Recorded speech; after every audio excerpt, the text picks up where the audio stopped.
Contenders, ready! Gladiators, ready! 3, 2, 1, the Gladiators! Hello and welcome to the Glad Pod in association with Gladiators TV.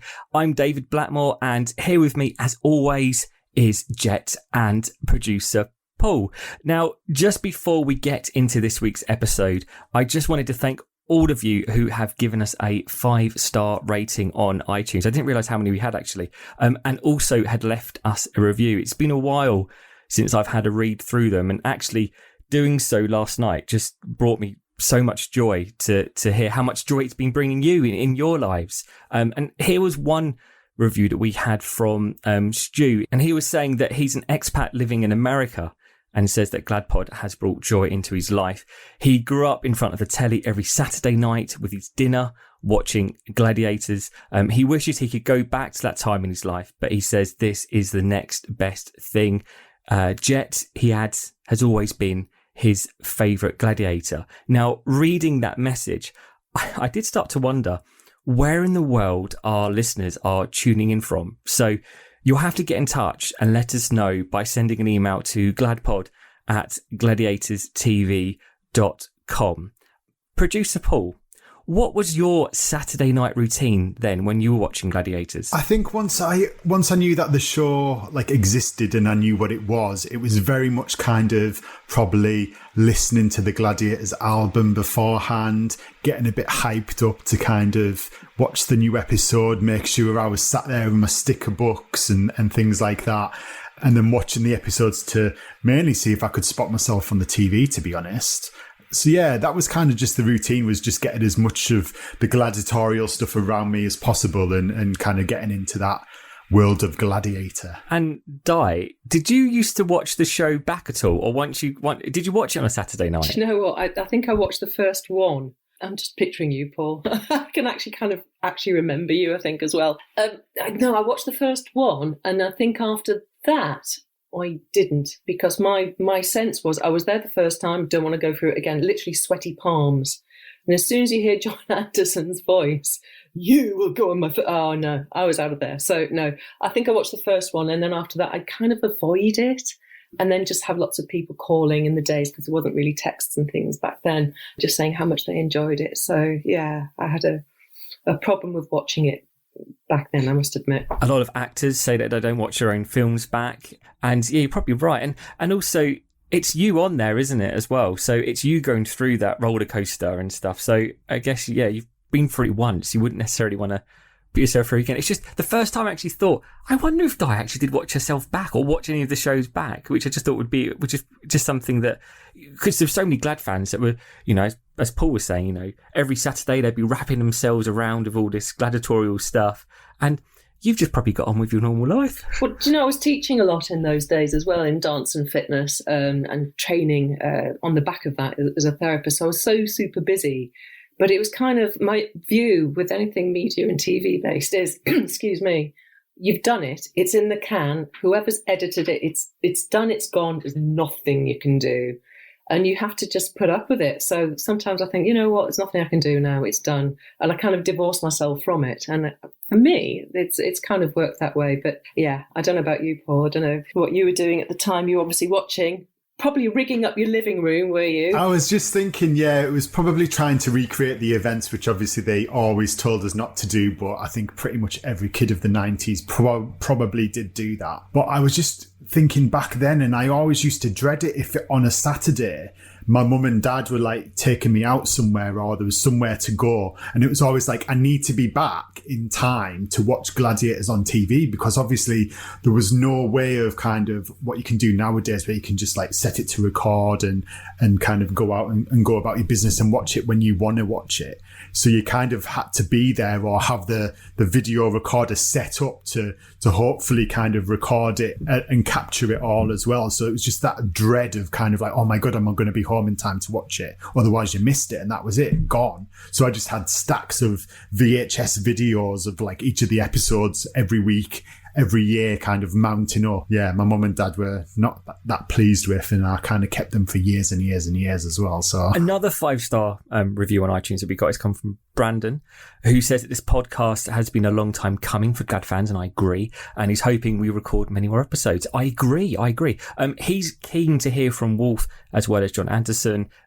Top of my list as well. He says too that it's been great hearing the behind the scenes stuff and delving into not just the gladiators but the person behind the character as well. And actually, this was something that we discussed for that first series, wasn't it? That we wanted something that was not is going to talk about the gladiators as in that gladiator, but also talking about them as a person as well. That's right. I mean, behind everyone that you see on TV, there's a whole life story. And in my day job, I work as a psychotherapist, so I go really deep with people.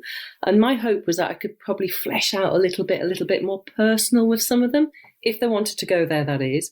Because, you know, when you start to kind of discover the layers to somebody, they can become just that much more interesting. Not that they weren't before. Whenever I'm prompted, all these memories can actually come back, but I can't, off the top of my head, remember it a lot. But as soon as we start getting into a conversation about it, I'm like, oh my God, then there was that, then there was this. And I've always got to be careful, again, as I was saying, as a therapist, you can't talk too much about other people without them being here. But hopefully, we can flesh some more of it out by delving a little bit deeper with what's still to come when we speak to everybody. And I think when we recorded series 1, the thing that came through for me was that, you know, me and Paul would be asking specific gladiator questions, and you were always taking that kind of that outside of the box thinking, or that question where it's actually, how did it make you feel? Or, you know, it was kind of coming at it from sort of a slightly different angle as well. And I think from that we were able to get perhaps a lot more out of the people we were speaking with. Yeah. I mean, you've got to get someone feeling really comfortable that they can talk about those things. And also, you know, we're talking nearly 30 years. So I can only speak for myself, but my memory's not too good without many prompts. But sometimes I think you've seen it with some of the guys.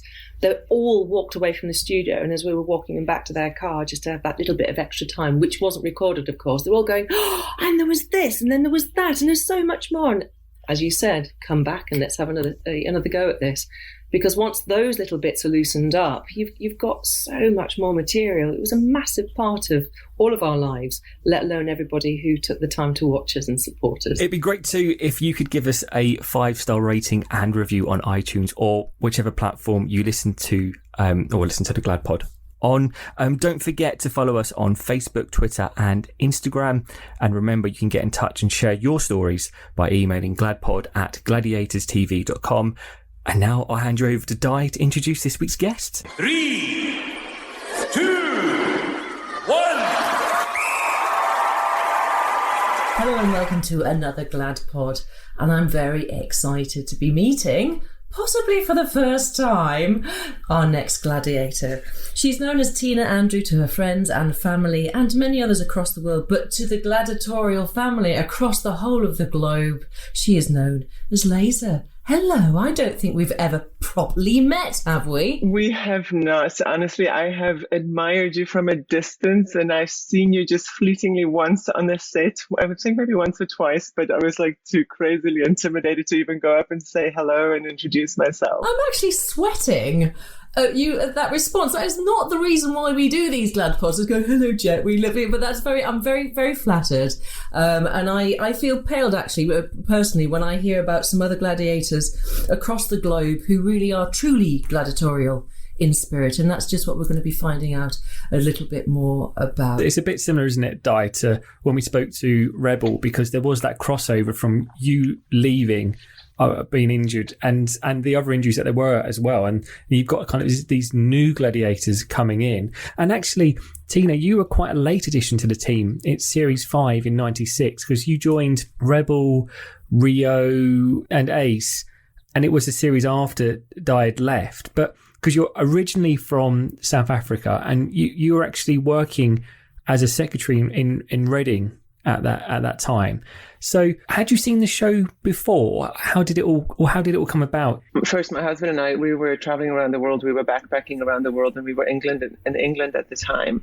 And actually, I was a secretary and a cleaner. I used to clean toilets at the Henley Management College.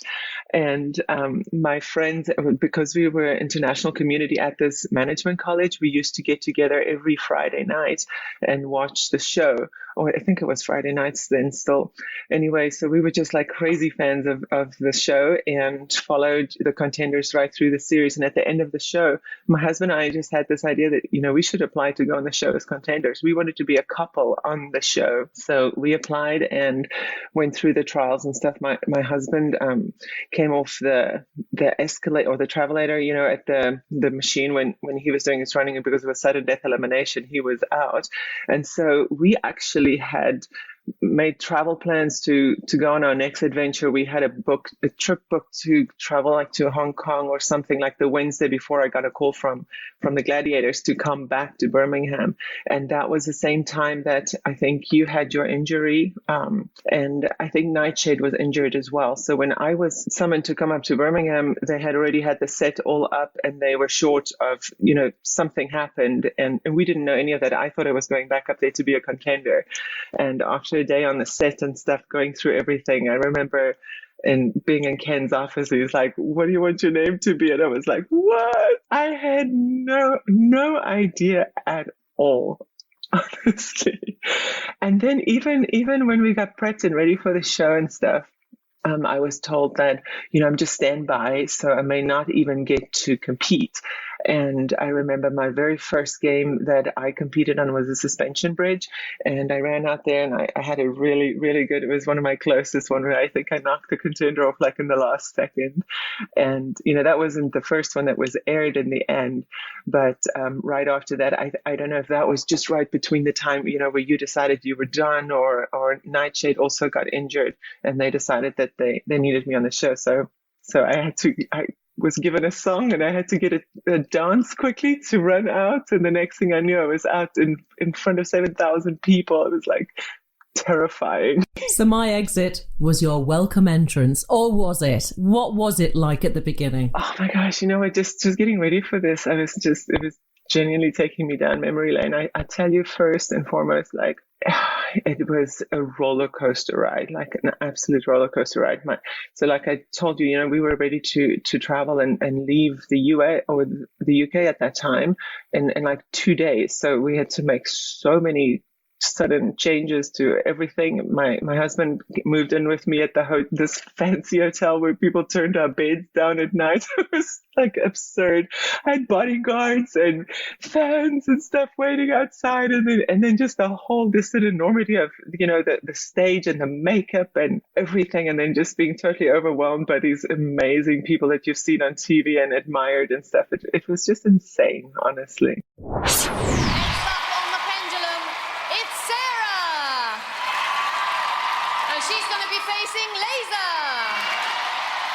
First glimpse of the beaming laser. Stands 1.88 meters, weighs in at 70 kilos. Held up against Sarah's stats, we can see the new Glad is 18 centimeters taller and 8 kilos heavier. 3, 2, 1. In fact, Laser is the tallest girl in the Gladiators stable. This event, a real baptism of fire for her, especially against a contender of the caliber of Sarah Dam. Well, in fact, you're one of our new Gladiators, and I'm just wondering how you're finding it. Obviously, this was a little bit disappointing for you, but how are you finding fitting into the team and everything? Everything is fantastic. It's so exciting. People just don't have a clue how exciting it is doing all these different games. It's just such a disappointment for me too, because this was very new to me, and that movement, it's so great. But it would have been better if I could catch her. It would have been, but there's plenty more events for you and for you too, but you picked up 10 points. Well done, Sarah, and well done, Laser. And I read somewhere that actually the costume designer sort of amended what would have been Amazon's new two-piece costume to feature laser beams instead of like an Amazonian warrior, and made like the bushes and leaves into like a laser burst. But the bottom half of the costume stayed the same. Did you know much about that? Did not know anything about that. With my name, like they did ask me what I wanted my name to be, and I remember Valkyrie was one of the options and stuff. And yeah, I quickly texted everybody, that I knew, and it was like, what should it be? And we settled on Laser. So I don't know. I think at that stage they only created it after they decided what my name was going to be. What did you think of the name Laser, especially when you look around at some of the other names as well? It really actually didn't stick to me. I didn't connect with it. But I just couldn't come up with anything better at the time. Like I think everything, like I went through a list of names, and everything between all of the other countries and the US, especially all the names that they've had, everything that I identified with was already taken. What about the song as well, Killer Queen? You know what? I fell in love with it because that did become part of my identity, right? I had to get its music has got something crazy to it. Like even now today, still when I hear that song, it's like it transports me back to like a different era for sure. Tina, so there you are. You've been given the moniker of a gladiator. You know full well what lays ahead of you. Was there that time, that bridge between going, well, I've been named a gladiator, I kind of know I have the potential, otherwise they wouldn't have asked me. You know yourself as an athlete, but I know that when I first entered into the arena, I actually couldn't do any of the events at all, and I thought, why on earth have I been selected for this? I'm a dancer, let me go.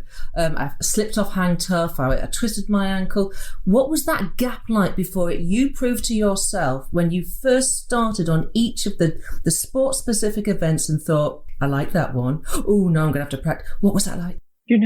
So first and foremost, all of the games, like I was so geeky with everything, and I've been such a fan of the show. So for me, in my mind, I was prepared to win as a contender. Like I had the games figured out. Technically, I knew what I needed to do to beat everybody. I'm super, super competitive, and that's the way I approached it. So basically, thinking back on that question, I don't think I even had time to consider that because I was so thrown into the deep end at the last minute. We were genuinely, I had one day to go through most of the events, and it wasn't even all of them.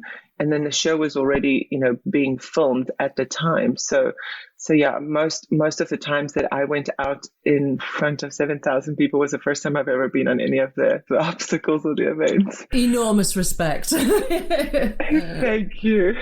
But to that question too, I want to say to you now, looking back, even after all of this was done, my kids, my family, I don't allow them to tell people I was a gladiator because I don't think I've ever accepted I was a gladiator. It's no, I didn't quite earn that.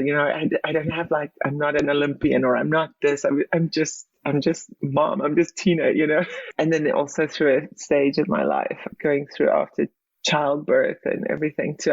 I lost about 70 pounds just in the last 2 years. So I felt even ashamed to be called a gladiator, because I didn't fit the part, I didn't look the part, and so I didn't want people to know that.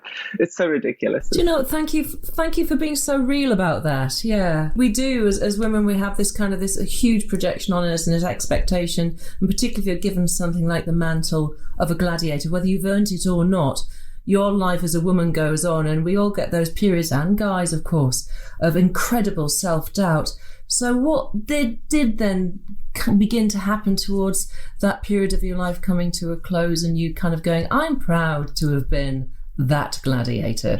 Honestly, I to this day say that, it probably changed the projection of my marriage, really, becoming a gladiator, because here I was 1993. So 92, I met my husband. We got married in 93, really short, we were engaged for 4 months and got married 4 months after that. But our first year of marriage, I was this insecure. I thought, I haven't accomplished anything in life, and he's from a very wealthy family and stuff. And I felt like I was just not good enough, And then Gladiators happened, and all of a sudden, everybody, I've listened to your interview, and it's this whole thing about fandom and fame and why people treat you differently. I still can't figure it out, because I've done nothing really to deserve that or to even have people revere me. And I actually personally quite irritated by it a lot of times. It's why do people put people on a pedestal like that when they really done nothing? But I have I also have a lot of great, because I have the same. I mean, I have people that I admire for what they've accomplished, but I've always used to think, oh no, but if they really know the true me, it's really not that great. But it did a lot for my confidence. I felt like I've accomplished something, and it was great. It settled me in my marriage, and jealousy went away. I was like, okay, if you want somebody else, I'm really cool.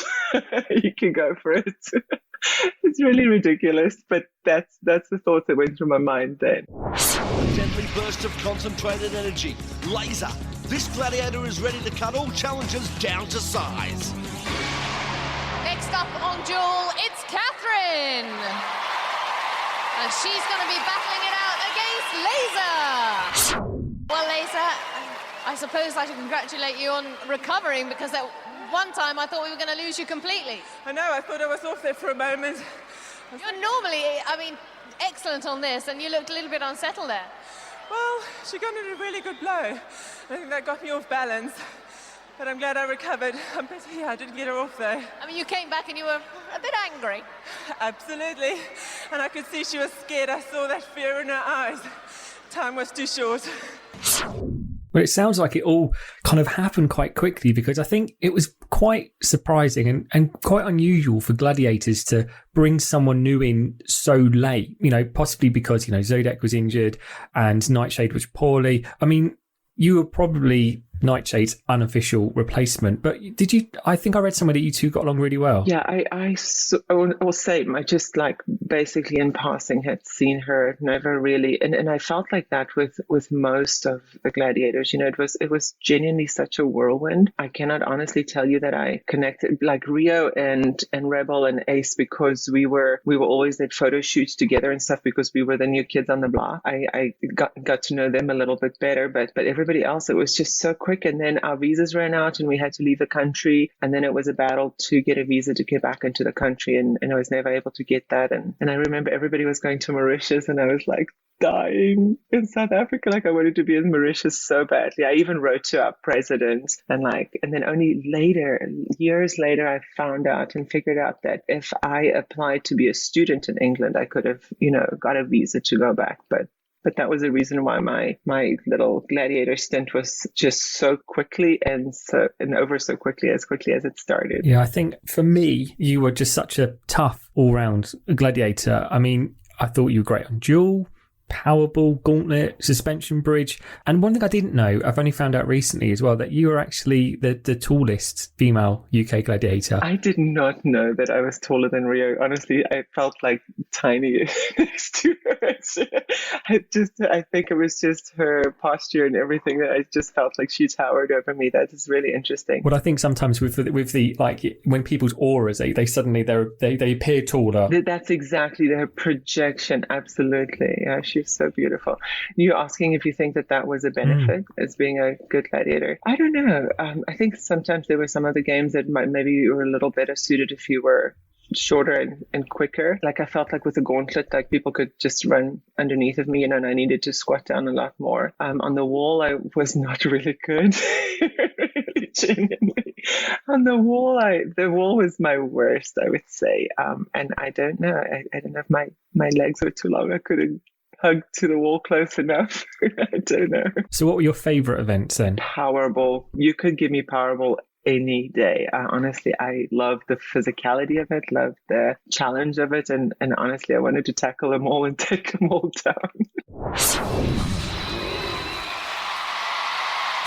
Representing Great Britain on the blue balls, it's Michelle. Playing for Australia with the red balls, it's Marissa. And they're both going against our Gladiators, Vogue, Glacier and Laser! The international force to be reckoned with.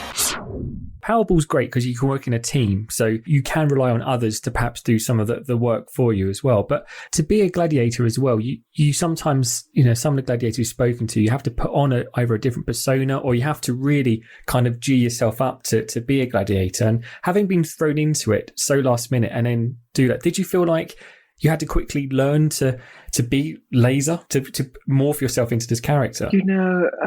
So much so because I've never been a girly girl, never been into makeup or anything. Never, like one of the things is so ridiculous. Like I thought, I've seen all these girls, they're so beautiful and they've got such large breasts. This sounds ridiculous. I'm like, I am so flat chested.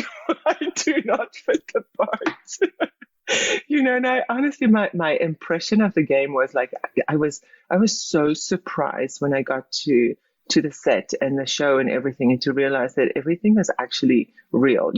Nobody was given to have a certain persona. It's whatever the people were, whatever personalities they were. I love that about the show. I don't think I had really had enough time to fall into my character or develop, or even exhibit who I really, because for me, it was just, I think I was just so starstruck and shell-shocked still. I think my husband teases me now to the day still in all my interviews and everything. The word that I said the most is like, absolutely. Everything was absolutely.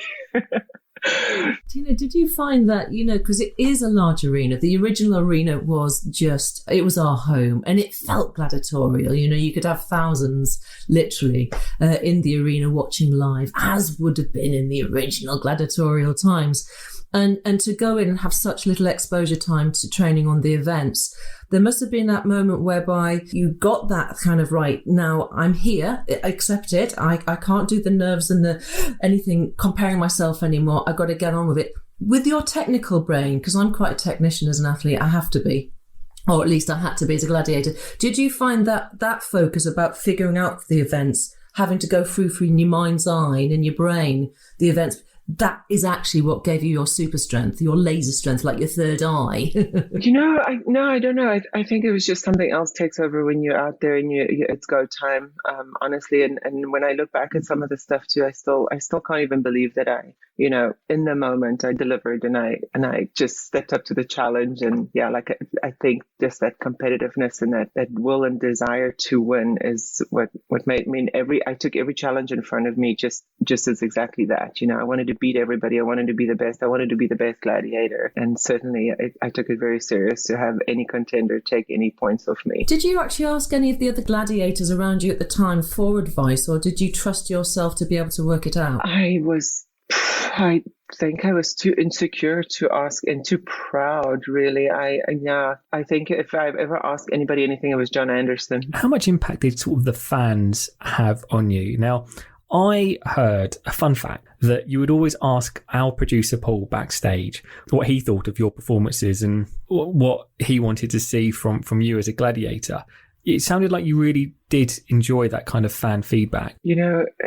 I just wanted, up until, when I started seeing and able to see, what the production looked like and what the show is that the people saw on the front side. Yeah, I didn't really have any idea. And I don't know. I can't remember even asking you that, Paul, but I think I wanted affirmation that I'm doing okay. I'm doing right. That's an amazing thing. So I remember producer Paul very much in the early days, being there and being around. We had still the same smile, don't you, Paul? He's going to crack one for us any second. But going back to, your relationship with the fans, what was it like to suddenly know that you're in the public eye and get fan mail? In the days you would get sacks of the actual real letters, not Instagram or anything like today. Did you handle that well? It was so endearing to me and so foreign, but I loved it. I will never ever forget the I think Paul they were our very first group of fans that we've encountered and we've connected with and talked with, and to this day are still having a relationship with. It's amazing. I remember so vividly. I believe it was right in front of the hotel. There was like this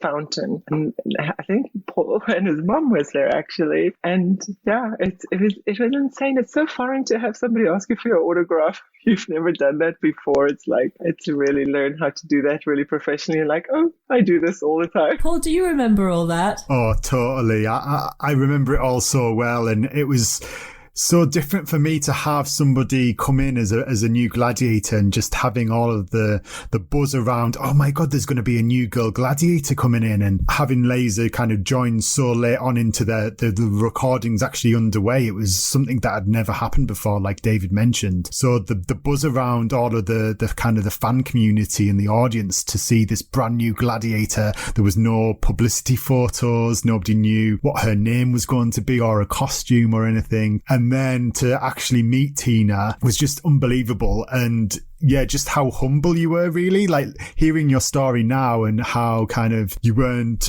as confident as what I thought you were, to be honest. I thought the complete opposite. I thought you had the Gladiator character absolutely nailed. You had that in bucket loads. And I think, speaking on behalf of the Gladiator community, I think you were one of the few later Gladiators that came in with that true Gladiator spirit and the confidence as well, which I thought kind of came across on the screen really, really strongly. So hearing that you didn't feel like you'd had chance to develop your character, I think for the short time that you were with the show, you absolutely smashed it. And you're a firm fan favourite with the hardcore fans. You're always one of the ones that they all want to hear from and really respected as a true Gladiator. I love that. I really appreciate that. Thank you for that. And it really warms my heart. I remember the meetings right after the shows, and too, that was one of my favorite things. It was, to go and connect with the fans and stuff. It's absolutely unbelievable. Whoever put this whole show together and how they brought the fans into the whole experience and connected them with the Gladiators, I think it was brilliant. One of the strongest memories that I've got of you, Tina, was being backstage after the show, and we were talking about what events you were going to be on the next day, and you were like, I've got Duel the next day. What can I do to really kind of stand out as a Gladiator? And you were talking to me and my mum, and I think it was my mum who actually was like, you need to go up there and just be a true kind of Gladiator, and you should do the slit the throat action to the Contender and then point at her and be like, you're going to take her down. And you actually did that for the grand final of Series 5 against the Contender, who she was called Sarah Dam, and she was actually quite a really cocky Contender, even kind of on screen and off screen as well. You actually went up there, you did the whole throat thing, and you absolutely smashed it. And you even gave her a knock on the way down as well, just as a double kind of like, there you go. So yeah, that was just as a hardcore fan of the show, to actually have something that you'd mentioned to one of the Gladiators to then translate onto the actual show, and you take that on board, was just absolutely just a dream come true, really. I remember that. I remember that clip is actually, I think it still lives somewhere on the YouTube, because whenever anybody finds out I'm a Gladiator, that's the clip that they're getting. Like, one of the things my family still laughs at me is like, Mom, because there's a little, even if you watch this show back, there's a little bit of a delay, and I had my silly little dance as well. Oh my gosh, Paul, it just honestly takes me right back there. It's unbelievable.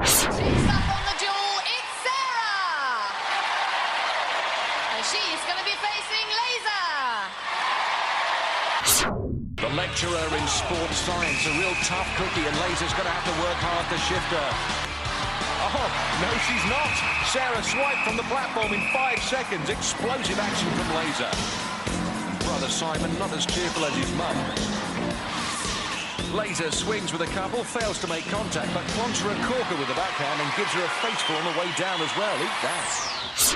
This is a gladiatorial question, because he's saying that the events, we used to get you remember, Tina, you'd get like an A4 slipped under your door, under the hotel door. I don't know if it was still happening for you, with the events on that you'd be on the next day.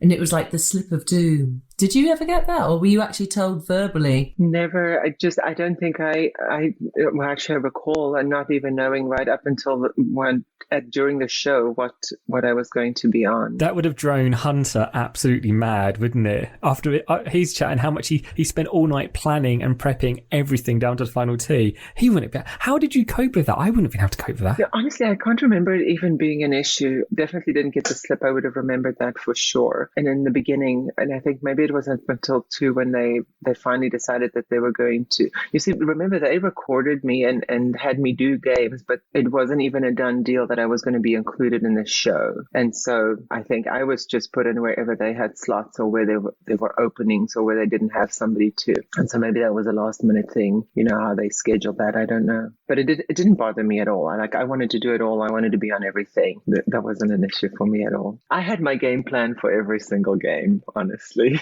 After 4.5 seasons, this is still my favourite event. Celia's first time on the platform, Laser laying into her, exploiting the inexperience. And Laser relentless, hooks, jabs, swings. all sorts. Nearly catches her, but Celia soaks up the punishment and comes back for more. She looks rattled, stunned by a good roundhouse. Her balance is suspect. Laser can't get the job done, though. Oh, yes, she can. Right hook. Celia takes it in the chops. Reg does as well, and what a great laser display. Whoa, Laser. Whoa, what a strong lady you are. Well, Celia kept her balance, I must give her that. And she gave me some blows, but I got her. Well done, you certainly did. Let's hear it for Laser and Celia. Good show.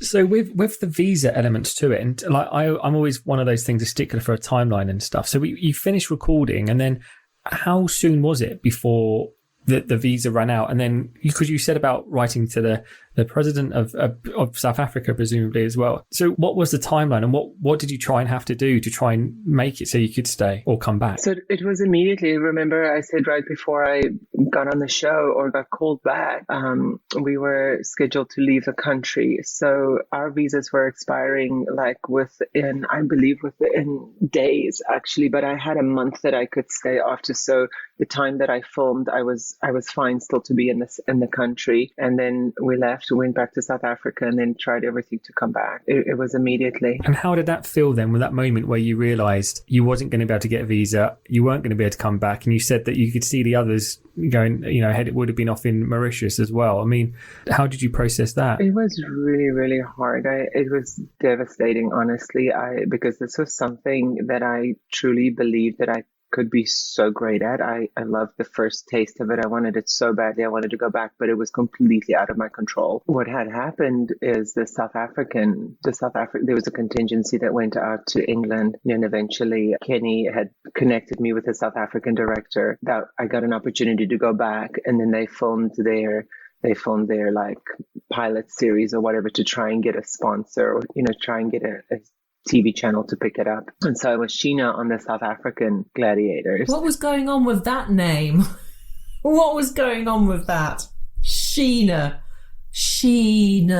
I couldn't stop laughing when I heard that for you. I don't even ask me. I still hate that. It's like, okay, you Google that and it's like all sorts of really strange things pops up. So don't Google Sheena, anybody. Sheena and Rebel! Everyone listening to the podcast they've just come out of that, they're now Googling Sheena. So I mean, that's how it worked, wasn't it? You couldn't get your visa, then they're talking to the South African producers to hire you as a gladiator for the Springbok Challenge. But you had previously, you'd been part of the UK Gladiators to compete against the Australians in the second Ashes series that was filmed in Birmingham. And how did that make you feel, in a sense that, being South African, there's a great rivalry between England or Great Britain and Australia, but then there you are representing the UK as well. I mean, but then there isn't a rivalry between Australia and South Africa as well, of course. But I mean, how did that all feel? Did you get that rivalry as well? No, you know what? Again, there for me, when I was on the South African one, my heart was with the British one. That was where I wanted to be, and I became like mom on the South African side, and there were so many issues just behind the scenes, with financing and stuff for the Gladiators and stuff for the South Africans, and them not even being able to eat properly and stuff. I remember some of them were eating McDonald's and stuff, and I was trying to work with the producers of the British show to see if they at least could get the South Africans to come and eat with the Gladiators, with the British crew and stuff, just little logistical things like that I took on a whole different. It was so different. It was such a different experience being with the South African team, and then having been on the real thing before. But as far as the competition now, I didn't have that. My mind was on something completely else at the time. Why didn't they want to keep you as Laser? Why couldn't they have spun a story about, coming back and leading the South African Gladiators and Laser, and what was the story behind the change of the name? Was it similar to what you couldn't think perhaps of another one, but why? I didn't understand why they just didn't keep Laser. I didn't even ever know if there was an option, if it was just a licensing thing or whatever. But no, I honestly, and perhaps that was just the producers, or the director of the South African show. It was not something that I was part of or in on at all. I just knew that I didn't have any like with the British show. I had a choice. I was just given Sheena. You're Sheena, and that's it. No, it was out of my control. I don't understand it. There's no even mythological or kind of remote superhero value behind it, or am I missing something? Absolutely right. I don't even know what Sheena is connected to, genuinely, to this day. Don't Google it. And just a point as well on the Ashes. I mean, presumably that was great to be part of that as well. Yeah, I love the Ashes, absolutely. But again, I think that was at my very last. I'm trying to think just where it all fell. That was right after the show, right? When we filmed everything, that was my last hurrah. Just right before we left. I think it's such a privilege as well for you to be selected to represent the UK against Australia, because I think that those gladiators that were selected to be that smaller team were the ones that were viewed as like the best of the UK team. So the fact that you'd had such little time with the team, but then were one of the few gladiators that then was selected amongst all of the others, says something about you as a gladiator. I think that the producers obviously felt enough about you that you could be part of that team. That is fascinating. You see, that's another thing that I didn't even know. I didn't even know that it was just that there was a selection process or that I was chosen among others. But like I said earlier too, I felt like this was something that I could be really great at. And I think with my all-round potential and my aggressiveness on all of the games, perhaps they've seen that too. But yeah, it was a shame that I couldn't go back, honestly. But you know what, looking back to now, I'm like, perhaps it was just meant to be. You know, I don't know if I could have handled the fame and the stardom and everything that comes with that. I often look at other people's lives and I'm like, it's such an unnatural thing. It's so unnatural to be worshipped like that. You know, you have to be really solid and really grounded to not let it change you as a person. And that's something that I really never, ever wanted to be. I just always wanted to be true to myself. I like that. I like that very much. There is something about just doing what you love. And doing it on a scale where your family and your friends and maybe, you know, a circuit of an athletics body know about it, and then the whole world knowing about it is very different. Just before we move on from the Australian Glads, what did you think as a team they had a different approach, say Blaze and Fury, a couple of my favourite female gladiators on the team out there? How did you find the atmosphere there? Different? I think it was really myself just being so new and coping with everything that I did not. I wish now, looking back, that I was more present and formed better relationships with them, that I even could have that experience, but I did not even notice any of that, to be very honest with you. No, it's hard to tune in when there's a lot going on, isn't there, with various things, but it's nice that you can actually reflect on that now and say, gosh, I wish I'd been more present. One of the things in my life that I focus on now is, you know, you're always thinking, you know, when this, when that, whatever. And it's like, you know what, you do all of that and you absolutely miss the precious moments that's going on right around you right now in that moment. And the first up to walk the bridge is Celia. And she's going to be facing Laser. Sergeant Celia on the bridgehead, standing 170 height-wise and 63 kilos heavy, which means she's facing a gladiator who's 18 centimetres taller and 7 kilos heftier. Celia's in trouble, taking it right, left. Oh, she's gone! With 1 second remaining on the clock, one of the best bridge battles in a long, long time. A bridge too far for Celia. Do you think you were treated differently because you were almost given to the South Africans saying, you know, because we can't have her back in the UK, you have to have her? So it was almost like it kind of forced their hands a little bit into, do you think they treated you differently because of that? Because then you went on to do really strong performances, but then they didn't take you forward for the domestic series. So I mean, that just seems really strange, isn't it? No, but what happened with the domestic series? So my husband and I went on traveling right after we filmed that. We didn't know whether the show was going to be picked up and stuff. And we were in America at the time. So when the call came that MTN got the show, they actually tried to get in contact with me, but I never got the call. My sister-in-law was living at my in-laws' house at the time where they were looking for me. And I found out later that they called me and I was never given the message, so I missed that opportunity. So it was nothing on the South African Gladiators that I didn't make it back on the domestic series. They actually called me back. But I do know that the producer didn't like me. We butted heads because I wanted better treatment for the South African gladiators, and I was very vocal about that. Also joining us in England for this challenge was Sheena, a 6'2" power athlete, already experienced on the skills of gladiators.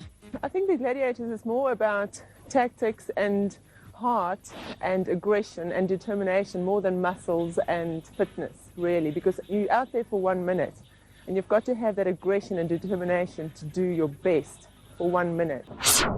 Laser, the lost gladiator. That's a phenomenal insight. I certainly didn't know enough about that part of your story and journey into the gladiatorial or in and out of various gladiatorial arenas.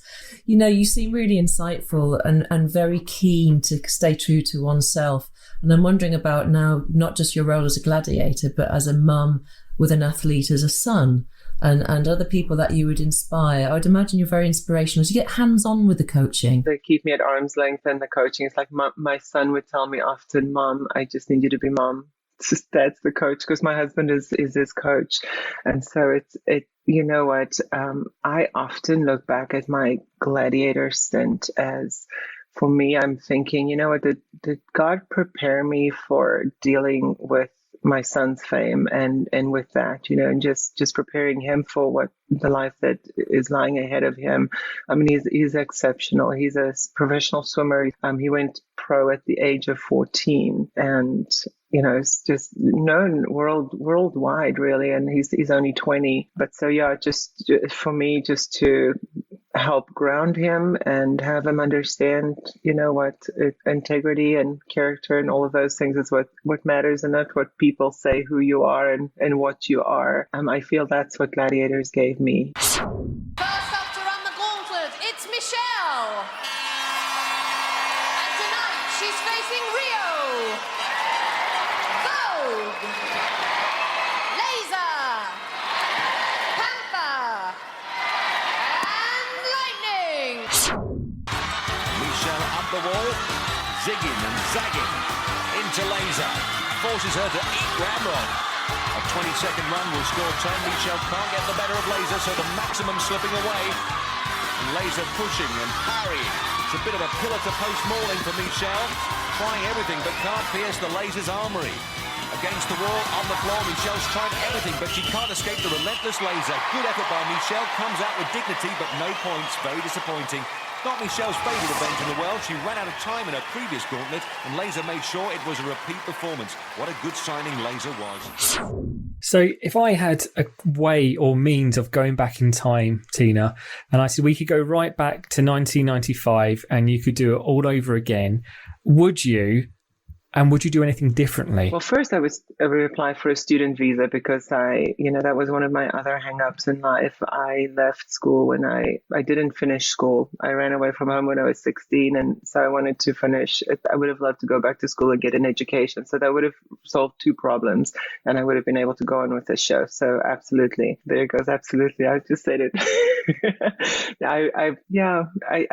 Hindsight is always 20/20, but if I look at the rest of my life, what had happened since, I wouldn't change anything, I think. You know, we've been living in an extraordinary life that is just really one adventure after the other. And even though I had gladiators in my life, my husband and I went on to travel around the world. We traveled for like 8 years just backpacking and doing all odd jobs all over the place, and then started a family. And then, you know, my son has had this incredible swimming career, and now we live in California, and we're this beach bum family that surfs all the time. We don't want to change anything. And talking of family as well, because I think you mentioned earlier on about, you know, not perhaps talking about Gladiator and stuff, but then you mentioned kind of later that it's referenced still quite a bit. Have the kids or has Peter, have they watched the stuff on YouTube of some of your performances? Often comes up, you know, in our circles and with, you know, meeting with my son, meeting famous people and stuff, the conversation always comes up as, oh, my mom's a gladiator, you know. It's like, I like that.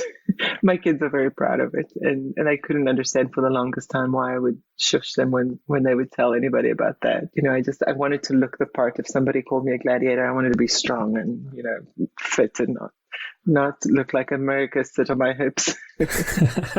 And do you think as well the difference as well when you're talking about Michael today? I mean, he has got different pressures to what perhaps you would have had being Laser and Gladiators, because he's got the added things of social media, and even like media commitments are very different today than they were for you. So like you saying, he's taken a back seat in terms of the coaching element and you're leaving it up to Peter. But for you, are you trying to look at his kind of the mental well-being for him, like going forward, particularly with social media and his media work? Yeah, for up until about a year ago, I was his agent and his manager, or, as well as everything else. And it has absolutely been from the get-go, and maybe to a fault, a little bit overprotective there, always warning, always on the lookout. Michael has an incredible self-awareness. I mean, I absolutely hate social media.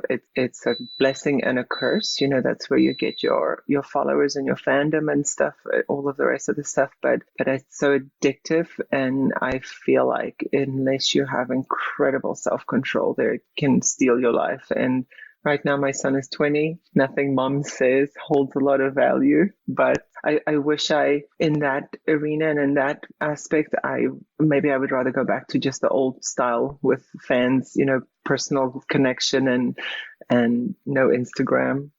I would love that. Well, that was going to be my question, actually. Again, just, go back in time. If we had that exposure, it certainly wasn't there in my day, and I would hate it. And I echo your sentiments entirely. Do you think you'd have been able to cope at all in some way? Found a strategy in some way? I think so. I mean, I think things would have been bigger, and as the show exploded and how popular it was, can you imagine? I mean, that would have been like being on steroids, right? But yeah, I don't know. I probably would have had to have a lot more therapy sessions and counselors to just make sure you stay grounded. Next up against the dream team, it's Andrea.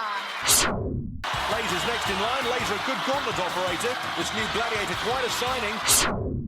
Tina, I'm not sure after you left whether you kind of kept watching the UK Gladiators. I'm not sure if you would have been able to, where you would have been. But we're coming up to the 30th anniversary. It's not far away now. Do you think that Gladiators perhaps could return back in the UK again? I think it could and it should, and I will be there, and I will apply to be a contender. I will compete. I would love it.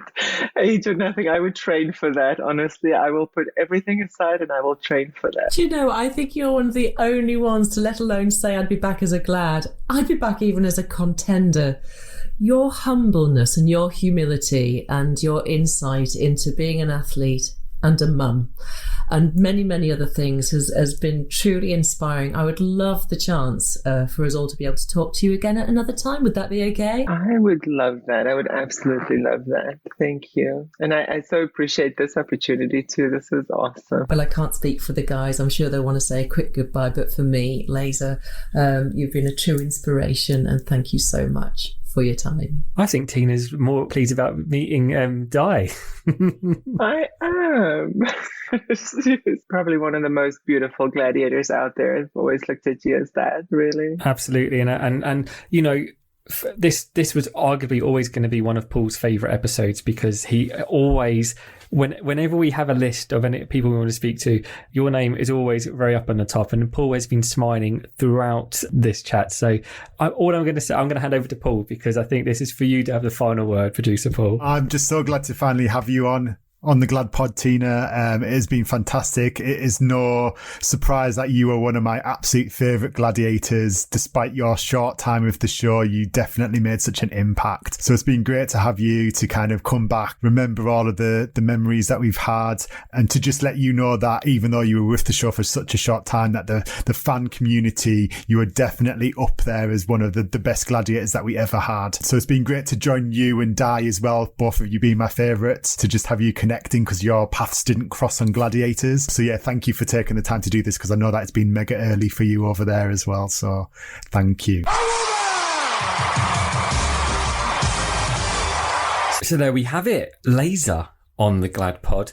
The one thing I wanted to start with on this is actually something for her, which she said, which really struck me. It's one thing I made a note of and underlined it twice, so I knew it was important. And that was how she was saying how after she had kid, she didn't feel like she looked worthy enough to be known as a gladiator. And that broke my heart a little bit. What did you think, Paul? Yeah, that is one of those things that you just take for granted, that when somebody is a gladiator, that they will always feel kind of worthy of that mantle. But even to hear her like talk about when she first joined the show at that time, where she felt insecure about kind of not being as glamorous enough as the other female gladiators, which is something that has cropped up time and time and again on the Glad Pod as we've been doing these kind of conversations, which is something that, like you say, as a viewer and as a fan, you just didn't even contemplate that somebody in that position could feel like that. So yeah, really fascinating. Like you said, David, heartbreaking to know that she kind of felt that way. And I guess to a point, actually, she was saying that by becoming a gladiator, it had given her such a massive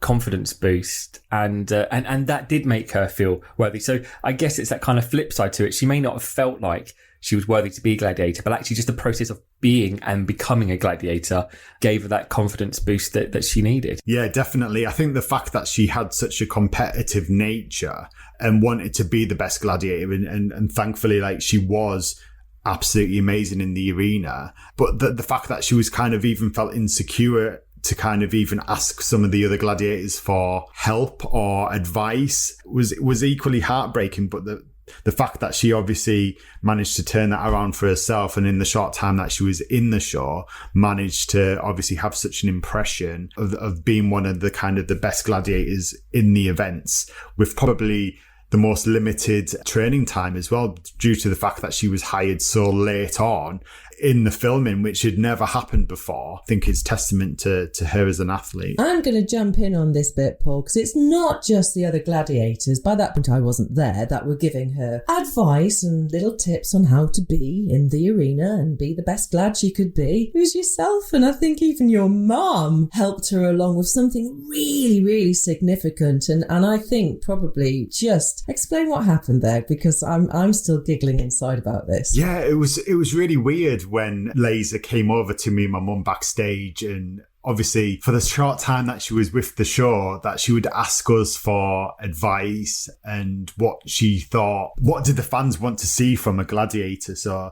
like we talked about in the chat, with where she was facing Sarah Dam on Duel, and she was like, oh, I've got my debut on Duel, what do I do, how should I approach this? And we were like, you need to go up there and be a proper gladiator. Because I think it was at the time in the show as well, where the gladiators were almost becoming a little less gladiatorial and more of a sports team, rather than the kind of the gladiators of the kind of like the original series. And I don't know if that was a conscious thing with the producers to kind of make them a little bit more accessible and a little bit more friendly, I suppose. But we were just like, go up there, show your attitude, do the slit throat across. It was a risky move, because luckily she actually smashed it and she did so well on the event, but it could have so gone the other way. And how would she have looked if she'd stood up there and done this very kind of proactive move of like, I'm going to actually slaughter you? And if she'd got knocked off herself, how would that have gone for her gladiator career? Well, that's complete testimony to her. Yeah, it was just like I say, something as a fan that you wanted to see. You wanted that drama, and you wanted that I'm going to actually do this, rather than just kind of standing up there and doing your usual pause. It was something that the fans definitely wanted to see. A bit of drama, a bit of excitement, a bit of wow, this gladiator is acting a little bit different from all of the others, and kind of making her mark on the show as well, which I think from chatting to the fans, that's one of the standout points of Laser, was the fact that she was an awesome gladiator and she had that kind of true gladiator spirit about her. You're her Svengali. And Paul, with any Glad Pod, you always like to get those kind of little golden nuggets that you call them. And I thought the golden nuggets from this one was just talking about the name Sheena, and also sort of the production issues with South Africa, to the point of like having to eat McDonald's to help keep the costs down. Did you feel you learned quite a bit from that bit of the discussion? Yeah, I think I'd always known from back in the day, obviously, when I met Tina the following year, where the UK producers like Kenny Warwick had really recommended her to the new South African show, was like, oh, if we can't have her, she's so good, like, you guys need to have her, as almost like a bit of a secret weapon. And during the Springbok Challenge, when Laser did appear as Sheena, she was, again, a tremendous athlete and one of the standout kind of gladiators from their team. I knew that she was never really keen on the name Sheena. Why they couldn't just have kept her as Laser, not really sure. Again, I think it was a mistake, probably. I don't know if it was on the South African side or whether technically she wasn't allowed because it was a UK thing, whether she wasn't allowed to be Laser. Not really sure. But I think it was kind of a little bit, the fans were a little bit confused because obviously they could recognize that she was Laser, but then she was kind of being portrayed as Sheena. And yeah, it was a shame that she couldn't kind of transfer that monkey over onto that side of things. But to hear the South African kind of production, which obviously Gladiators is a tremendously expensive production, we know that, but to hear about the Gladiators having to eat McDonald's to just keep the costs down, and the fact that obviously Laser had been on the other side and seen kind of how the UK Gladiators were treated, to then see the opposite for the South African show. While it was kind of getting its kind of the footing, obviously having Gladiators eat McDonald's just seems so bizarre, doesn't it? It's just really, it was shocking to hear that, really, that the fact that they would have to eat McDonald's to keep the costs down is just something that is quite bizarre to think about. Yeah, no, it really is. And the final point that I love the journey from people getting to Gladiators, but hers is very different in that, she's traveling the world, she's cleaning toilets, she wanted to be a contender on the show with her, well, it wasn't then husband, but now husband, and actually had kind of no idea about being hired as a gladiator until kind of mid-filming. And the thing that struck me, and the visual of that, is that the first time that she was trying out events, she was doing it on the show. You're having just to wing it. And that just blows my mind. And I know it did for you as well. That's a serious punt right there. 1 minute you're in your cleaning overalls, it's like one of those films, isn't it? And it's like, you'll do. Here's a uniform. You're going to be called. There's the wall. There's the hang tough. There's the duel. Get on with it.